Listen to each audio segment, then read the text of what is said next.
যীশু খ্রিস্টের বিজয় নামে আপনাদের প্রত্যেককে জানাই অনেক অনেক শুভেচ্ছা। আপনাদের অনেক অনেক ধন্যবাদ যে আপনারা ঈশ্বরের বাক্য মন দিয়ে শুনছেন, লাইক করছেন, শেয়ার করছেন এবং সাবস্ক্রাইব করছেন। আপনাদের অনেক অনেক ধন্যবাদ। আসুন আজকে আমরা ঈশ্বরের বাক্যের মধ্যে থেকে দেখব পরিপক্ক ফল। আমরা যতদিন এই পৃথিবীতে বেঁচে থাকবো ততদিন এই বাক্যের মাধ্যমেই আমরা নিজেদেরকে গঠন করব, কেননা এই বাক্যই আমাদেরকে প্রভুর মনের মতন করে গড়ে তুলবে, এই বাক্যই আমাদেরকে প্রস্তুত করবে। তাই আসুন এই বাক্যের মধ্যে থেকে আজ আমরা নিজেদের মূল্যায়ন করি। আমরা দেখি মথি, মার্ক ও লুক এই তিনটি সুসমাচারের মধ্যেই একটি বিষয় আমরা দেখতে পাই যেটা কেউই উপেক্ষা করেননি। এই বিষয়টা এতই গুরুত্বপূর্ণ যে এই তিনটি সুসমাচারেই সেই একই বিষয় আমরা দেখতে পাই, আর যেটা হচ্ছে প্রভু যিশুর বীজ বাপকের দৃষ্টান্ত। আমরা হয়তো অনেকবার এই বিষয়টা পড়েছি। এই বীজ বাপকের দৃষ্টান্তের মধ্যে থেকে আমরা 4 প্রকার বিশ্বাসী দেখতে পাই। কয় প্রকার? 4 প্রকার, যার মধ্যে 3 প্রকার যদিও তারা নিজেদের খ্রিস্ট বিশ্বাসী বলে মনে করে, কিন্তু খুবই দুঃখের বিষয় তারা পরিত্রাণ প্রাপ্ত বিশ্বাসী নয়। এবং এই প্রকার খ্রিস্ট বিশ্বাসীর সংখ্যা কত জানেন?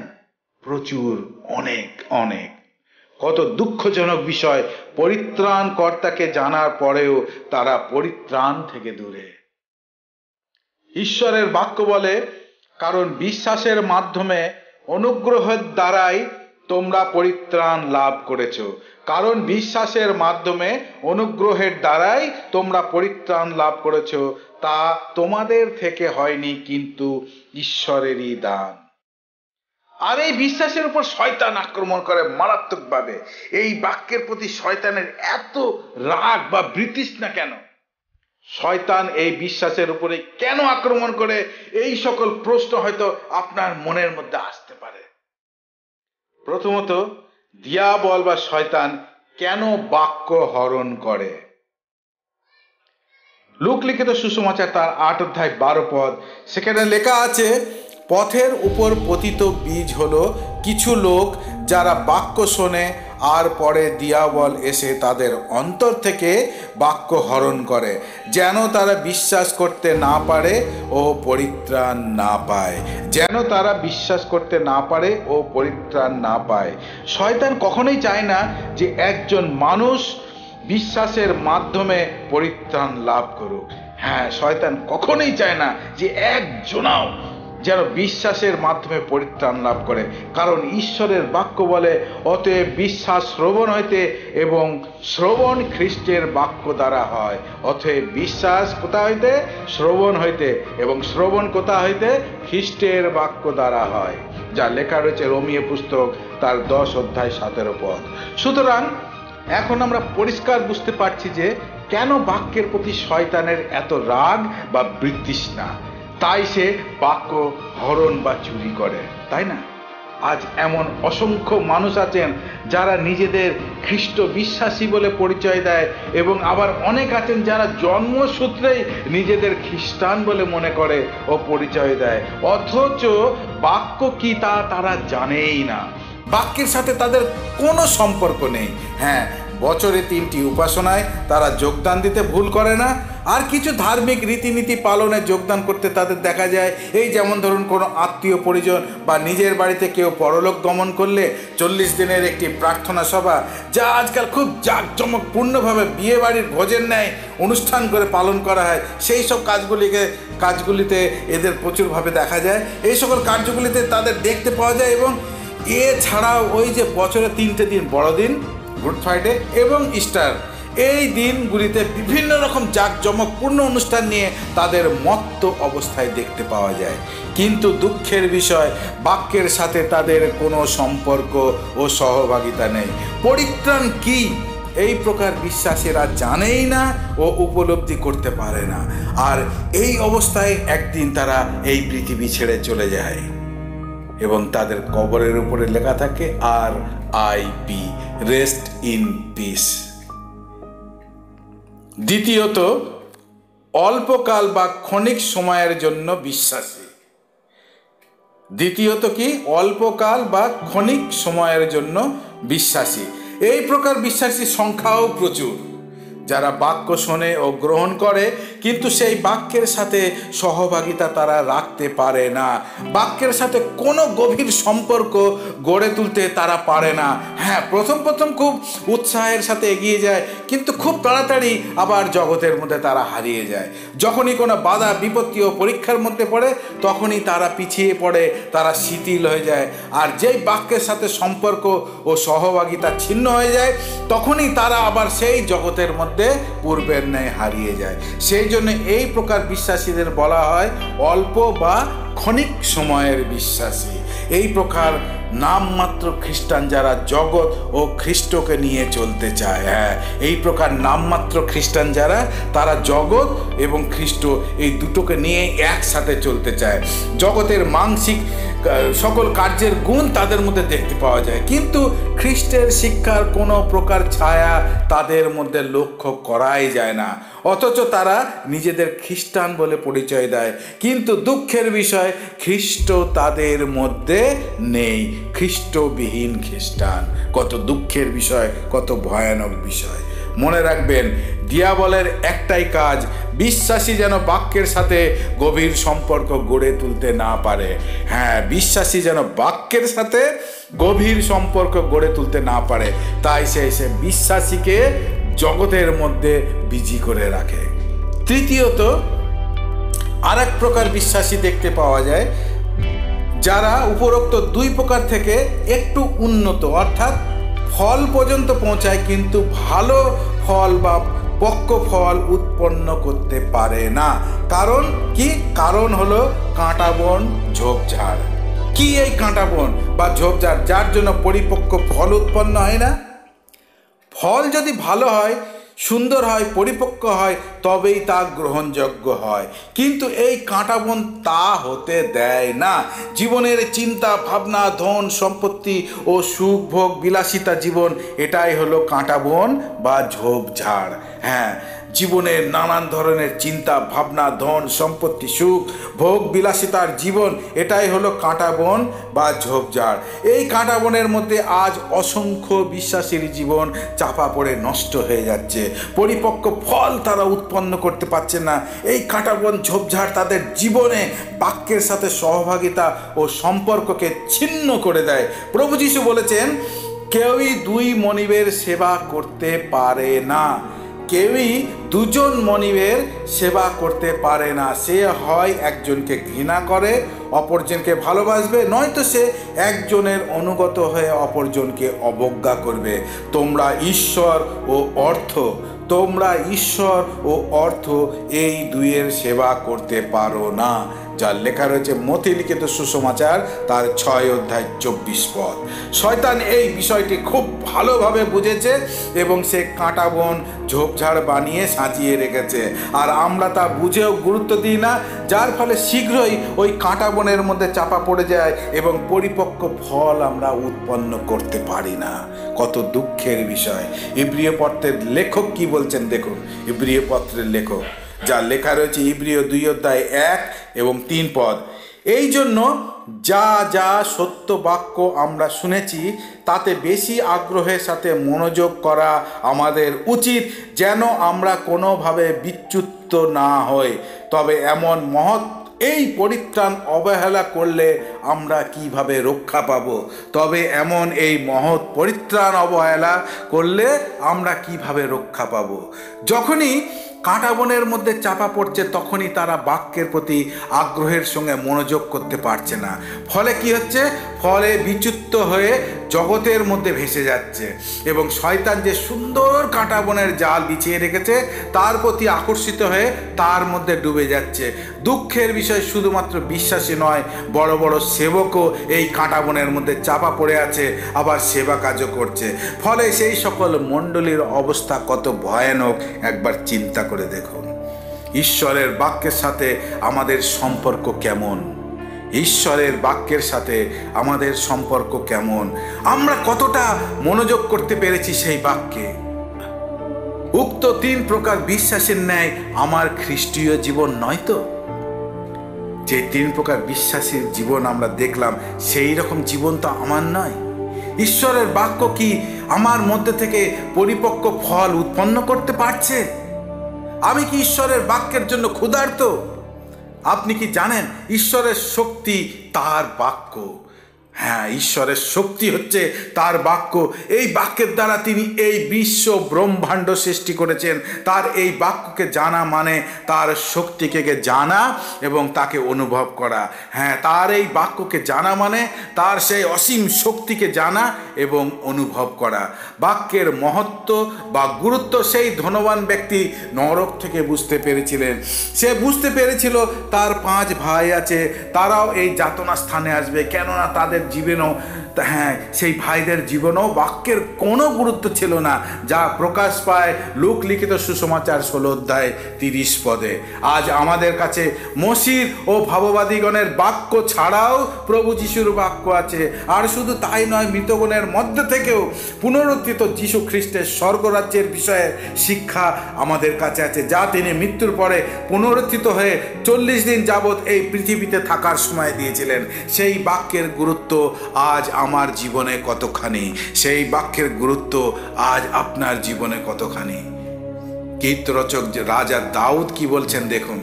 গীতরচক রাজা দাউদ, কেননা তোমার সমস্ত নাম অপেক্ষা তুমি আপন বচন মহিমান্বিত করিয়াছ। গীত সংহিতা 138-এর 2 পদ। কেননা তোমার সমস্ত নাম অপেক্ষা তুমি আপন বচন মহিমান্বিত করিয়াছ। অর্থাৎ সর্বশক্তিমান ঈশ্বর তার মহৎ নামের থেকেও, সর্বশক্তিমান ঈশ্বর তার মহৎ নামের থেকেও বাক্যকে অধিক মহত্ব দিয়েছেন। আজ আমরা সেই বাক্যকে কতটা মহত্ব দিচ্ছি? আসুন চিন্তা করি এবং নিজেদেরকে মূল্যায়ন করি। চতুর্থত, কিন্তু উৎকৃষ্ট জমিতে পতিত বীজের সাদৃশ্য তারাই, কিন্তু উৎকৃষ্ট জমিতে পতিত বীজের সদৃশ্য তারাই যারা উদার ও শুদ্ধ চিত্ত, তারা বাক্য শুনে তা আঁকড়ে থাকে এবং নিষ্ঠার সঙ্গে প্রচুর শস্য উৎপন্ন করে, এবং নিষ্ঠার সঙ্গে প্রচুর শস্য উৎপন্ন করে, যা লেখা রয়েছে লূক লিখিত সুসমাচার তার 8 অধ্যায় 15 পদ। আর এটাই হলো প্রকৃত বিশ্বাসীর চিহ্ন, উদার ও শুদ্ধ চিত্ত। তারা বাক্য শোনে আর তা আঁকড়ে রাখে এবং নিষ্ঠার সঙ্গে প্রচুর শস্য উৎপন্ন করে। কোনো পরিস্থিতিতেই তারা বাক্যের সঙ্গে সহভাগিতা বা সম্পর্ককে নষ্ট করে না, বরং আরও আঁকড়ে ধরে রাখে বাক্যকে তাদের জীবনে। তারা এই জগতের ক্ষণিক দুঃখ ভোগকে তাদের জীবনে আসতে দেয়, সে বিষয়ে তারা উদ্বিগ্ন হয় না, কারণ তাদের দৃষ্টি থাকে কেবলমাত্র স্বর্গস্থ বিষয়ের প্রতি, যা অনন্তকালীন। এই পৃথিবীস্থ বিষয়ে তাদের কোনো আকর্ষণ থাকে না। হ্যাঁ, এই পৃথিবীর বিষয়ে তাদের কোনো আকর্ষণ থাকে না। তারা জানে এগুলি ক্ষণিক সময়ের জন্য। তারা সংকীর্ণ দ্বার দিয়ে প্রবেশ করে, যদিও জানে যে এই পথ ভীষণ ভীষণ দুর্গম ও কঠিন, কিন্তু তবুও তারা এই পথ দিয়েই চলতে থাকে, কারণ তারা জানে এই পথই তাকে কোথায় নিয়ে যাবে? অনন্ত জীবনে প্রবেশ করাবে। হালেলুয়া, প্রভুর গৌরব হোক। আপনি কি জানেন এই প্রকার বিশ্বাসীদের সংগ্রহ করার জন্য প্রভু যিশু আসছেন মধ্য আকাশে?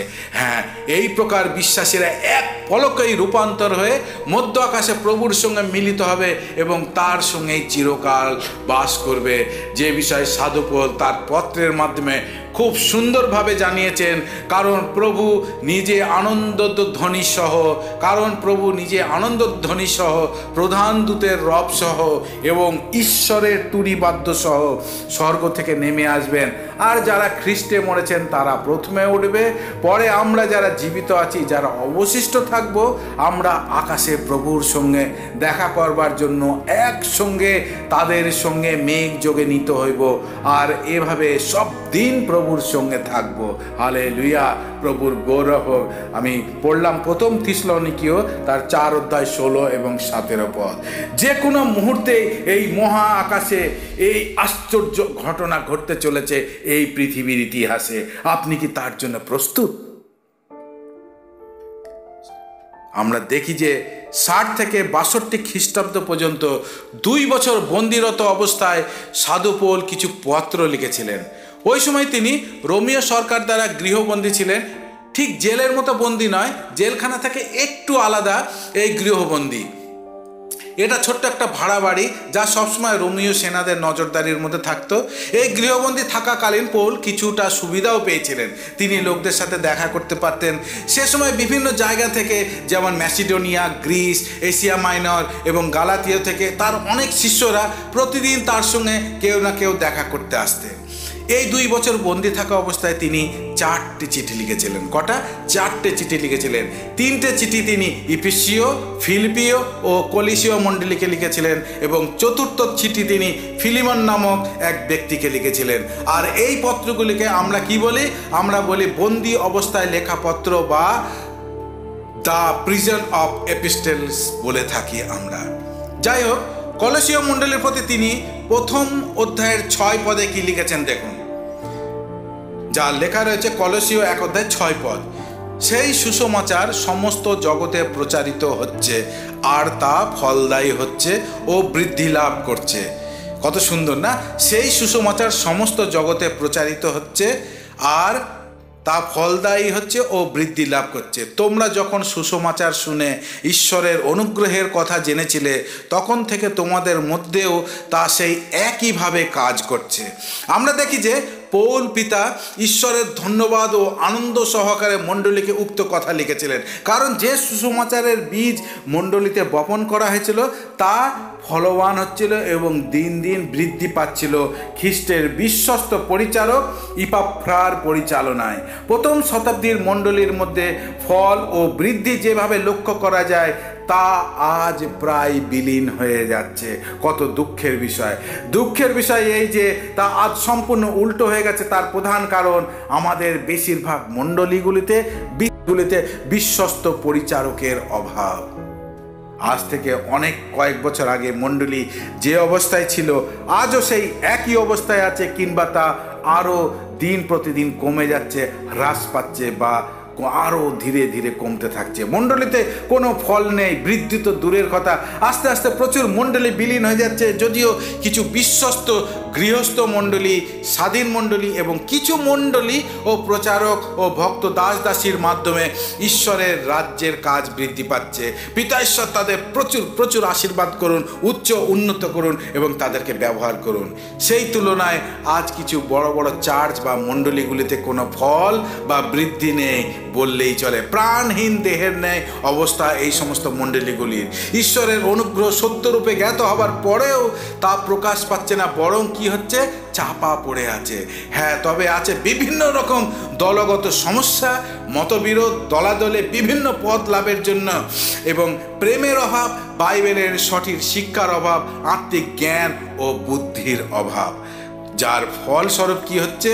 যার ফলস্বরূপ পিতা ঈশ্বরের ইচ্ছা সম্পূর্ণভাবে বুঝতে পারা, সৎ কাজে ফলবান, প্রভু যিশুকে আরও ভালো করে জানতে পারা এবং সব কিছুতে প্রভুকে সন্তুষ্ট করবার জন্য তার যোগ্য হয়ে চলতে পারা, এই বিষয়গুলিতে আজ মণ্ডলীর মধ্যে নেই। এই বিষয়গুলি আজ মণ্ডলীর মধ্যে নেই। তাই আজ মণ্ডলী ফলবান ও বৃদ্ধিপ্রাপ্ত হতে পারছে না। দিন প্রতিদিন অধর্মের বৃদ্ধি হয়েই চলেছে। প্রভুকে সন্তুষ্ট নয়, মণ্ডলীর পদাধিকারকে সন্তুষ্ট রাখাই যেন মূল বিষয় হয়ে দাঁড়িয়েছে। কত ভয়ঙ্কর বিষয়! প্রভু যিশু বলেছেন, আর অধর্মের বৃদ্ধি হওয়াতে অধিকাংশের লোকের প্রেম শীতল হয়ে যাবে। কি হবে? আর অধর্মের বৃদ্ধি হওয়াতে অধিকাংশ লোকের প্রেম শীতল হয়ে যাবে। এবং আমরা দেখি সাধু পৌল এই বিষয়ে তিমোথেকে সেই 1ম শতাব্দীতেই সাবধান করে দিয়েছিলেন। একথা মনে রেখো যে শেষকালে ভয়ঙ্কর সময় আসছে, কারণ লোকে তখন স্বার্থপর ও অর্থপ্রেমী হয়ে উঠবে। তারা গর্ব করবে, সবাইকে তুচ্ছ করবে ও পরনিন্দা পরচর্চা করবে, যা লিপিবদ্ধ আছে তিমোথের প্রতি 2য় পত্রে 3 অধ্যায়ে। আপনি একবার সেটা সম্পূর্ণটা পড়ে নেবেন, তাহলে বুঝতে পারবেন যে শেষকালে ভয়ঙ্কর সময় আসছে, তা কিভাবে প্রকাশ পাবে। আজ এই চরম সত্য মণ্ডলীতে বিদ্যমান সঠিক এবং বিশ্বস্ত পরিচারকের অভাব আজ মণ্ডলীতে। মণ্ডলী আজ খ্রিস্টের দেহের নামে দিয়াওয়ালের দ্বারা চালিত হচ্ছে। যদিও এই সত্য শুনতে খুবই খারাপ লাগে, কিন্তু এটা এটাই হচ্ছে বাস্তবিক, এটাই হচ্ছে বাস্তবিক সত্য। শয়তানের একটাই কাজ মণ্ডলীকে ধ্বংস করা। যুদ্ধক্ষেত্রে যেমন সেনাদের একটাই লক্ষ্য থাকে শত্রুপক্ষের ঘাঁটি বা বাংকারকে ধ্বংস করা, যেন খুব সহজেই জয়লাভ করা যায়, ঠিক তেমনি শয়তান লুসিফারের একটাই লক্ষ্য, যা প্রথমে ছিল এদন উদ্যান, তারপরে সমাগম তাম্বু, এরপরে হলো সলোমনের মন্দির, আর এখন আমরা অর্থাৎ মণ্ডলী। পবিত্র আত্মার চালনা মণ্ডলীতে না থাকার মানেই মণ্ডলী কার দ্বারা চালিত হচ্ছে? দিয়াবল দ্বারা চালিত হচ্ছে। সুতরাং সেখানে কোনো মতেই মণ্ডলী ফলবান ও সুসমাচারের বৃদ্ধির বদলে জাগতিকতার ফলে বৃদ্ধি লাভ হবে, এবং সেটাই হচ্ছে এখন। মণ্ডলী আজ তার মূল উদ্দেশ্য হারিয়ে ফেলছে।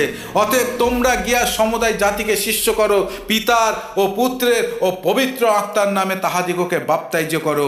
আজ এই শিক্ষা মণ্ডলী থেকে প্রায় নেই বললেই চলে। আজ মণ্ডলী নিজেই বৃদ্ধি ও ফলবান হতে পারছে না, তো কিভাবে উক্ত দায়িত্ব পালন করবে? মণ্ডলী আজ নিজেদের মধ্যেই সীমাবদ্ধ, চার দেওয়ালের মধ্যে, কাউকে জগতের মধ্যে পাঠাতে চায় না এবং সেইভাবে প্রস্তুত করে না। কারণ কি জানেন?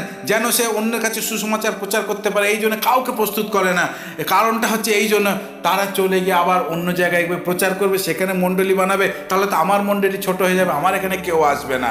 তারা ভাবে যে এতে হয়তো মণ্ডলীদের সদস্যের সংখ্যা কমে যাবে এবং নতুন নতুন মণ্ডলী গঠন হবে। আবার কেউ যদি স্বতঃস্ফূর্ত হয়ে উক্ত কাজ করতে যায় বা করে, তো মণ্ডলী তাকে উৎসাহ দেওয়ার বদলে তার পিছনে লেগে যাবে, তাকে ডান্ডা দেবে।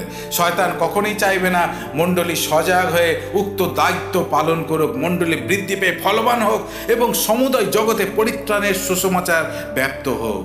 মানুষ সত্য ঈশ্বরকে জানুক এবং নরকের যাতনাগ্রস্ত স্থান হতে উদ্ধার পেয়ে ঈশ্বরের রাজ্যের অন্তর্ভুক্ত হোক, এটা শয়তান কখনোই চায় না। যোহন বাপ্তিস্মদাতা কি বলেছেন দেখুন, যা লেখা রয়েছে মতিলিখিত সুসমাচার তার 3 অধ্যায় 8 এবং 10 পদ। অতএব মন পরিবর্তনের উপযোগী ফলে ফলবান হও। অতএব মন পরিবর্তনের উপযোগী ফলে ফলবান হও। আর এখনই গাছগুলির মূলে কুড়াল লাগানো আছে। অতএব যে কোনো গাছে উত্তম ফল ধরে না, তাহা কাটিয়া আগুনে ফেলিয়া দেওয়া যায়। অতএব যে কোনো গাছে উত্তম ফল ধরে না, তাহা কাটিয়া আগুনে ফেলিয়া দেওয়া যায়। সুতরাং মণ্ডলী যদি ফলদায়ী ও বৃদ্ধি লাভে পিছিয়ে থাকে, তবে তার পরিণতি হবে তাহা কাটিয়া আগুনে ফেলিয়া দেওয়া যায়। আমি কি ধরনের মণ্ডলীতে যুক্ত আছি? প্রশ্ন এটাই, আমি কি ধরনের মণ্ডলীতে যুক্ত আছি? আপনি কি আপনার মণ্ডলী প্রস্তুত স্বর্গের রাজ্যে প্রবেশের জন্য? আপনি কিরকম মণ্ডলীতে আছেন? তার সঙ্গে মধ্য আকাশে মিলিত হওয়ার জন্য কি আপনি প্রস্তুতি নিয়েছেন? আজকে এই প্রশ্ন আপনার কাছে রইল। নিজেকে মূল্যায়ন করুন এবং প্রস্তুত করুন। প্রভু যীশু তার এই বাক্যের মধ্যে থেকে আপনাদের প্রত্যেককে আশীর্বাদ করুন। জয় যীশু।